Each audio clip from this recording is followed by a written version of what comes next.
less than a teaspoonful of dry anthrax in an envelope shut down the United States Senate. The decision of one man to launch a wholly unjustified and brutal invasion of of Ukraine. Indeed, we are already modernizing America's defense posture across the Asia-Pacific.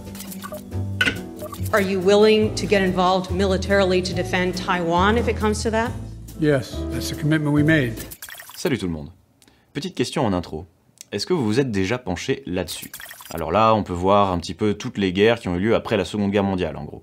Donc là, par exemple, 2003, l'Irak, donc 500 000 morts directs.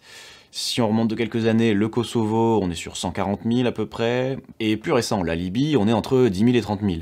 Bon, ça, faut avoir conscience que c'est le nombre de morts directs pendant le conflit, hein. Donc il faut le multiplier par un certain facteur si on veut prendre en compte les conséquences des guerres, les famines, etc. Mais bon, attendez, je vous rassure de suite, hein, toutes ces morts, c'était bel et bien un prix à payer pour des causes nobles.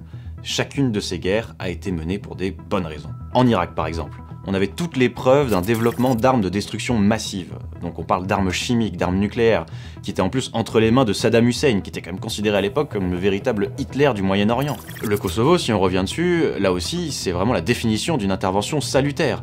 C'est l'OTAN qui l'a menée pour empêcher le dictateur serbe Milosevic de faire un génocide à grande échelle, dans la plus pure tradition hitlérienne là encore.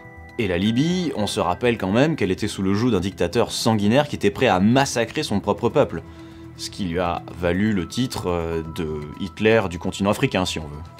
C'est fou comme Hitler a fait des petits partout dans le monde. Bon, allez, on va arrêter les conneries 2 minutes, on va parler sérieusement.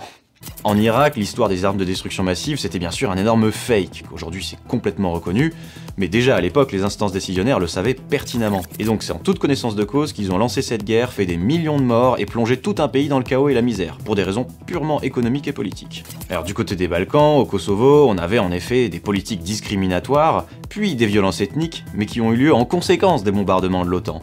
Ah, et puis l'histoire là du plan commandité par le dictateur pour faire un génocide à grande échelle, et bah ça aussi c'était un énorme fake. Dommage. Enfin, dommage. Et en Libye, on a eu droit à la fameuse colonne de chars qui allait faire des massacres de civils à Benghazi. Il faudra dans les heures qui viennent des frappes ciblées sur ces colonnes de chars qui sont en train d'arriver aux portes de Benghazi et qui s'apprêtent à y faire un carnage annoncé. Une colonne de chars qui n'a jamais existé, même pas en photo. Putain, je me suis mal démerdé. Bref, vous devez commencer à comprendre vers où on va avec tout ça. Ça fait des décennies qu'on nous parle du combat pour la démocratie et les droits de l'homme contre le terrible empire du mal.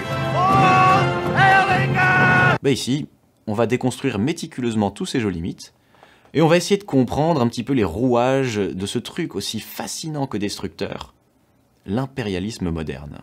Et puis, ça vous aura probablement pas échappé, c'est un sujet qui est un petit peu au cœur de notre actualité en ce moment. Donc si vous aussi, vous avez envie de comprendre un petit peu comment tout ce bordel s'articule, bah vous êtes au bon endroit. Donc installez-vous, hein, faites-vous un petit thé ou un café, abonnez-vous, de préférence avec la cloche pour ne pas rater la suite, et bienvenue sur Lex Imperi.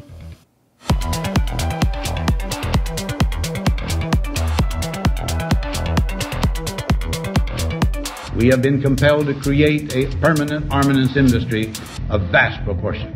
This conjunction of an immense military establishment and a large arms industry is new.